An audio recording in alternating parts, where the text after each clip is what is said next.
মুসাফুর, কোম্পানিগঞ্জ, নোয়াখালী। আর এটি হলো একটি সাগর পার, সি বিচ বলা হয়। এদিকে সাগর, ফেনী নদীর দিক থেকে এসে এদিকে বঙ্গোপসাগর দিয়ে নেমে গেছে।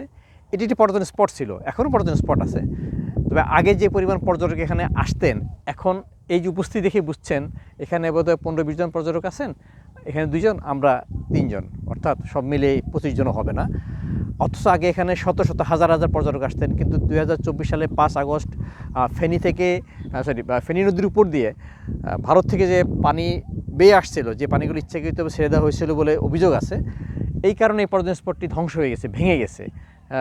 বিশাল অংশ ভেঙে গেছে, একটা বাগান ছিল ভেঙে গেছে, দোকানপাট নষ্ট হয়ে গেছে, মানুষ মারা গেছে, যানবাহন নষ্ট হয়েছে। এর পরিপ্রেক্ষিতে এই পর্যটন স্পটটি নষ্ট হয়ে গেছে।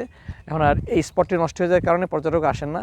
স্থানীয়দের দাবি, তারা সরকার যেন আবার এখানে ক্লোজারের ব্যবস্থা করেন, আবার যেন এটি পর্যটন কেন্দ্র হিসেবে জমজমাট হতে পারেন, আবার যেন পর্যটন ব্যবসা চাঙ্গা হতে পারেন, এটা স্থানীয়দের দাবি।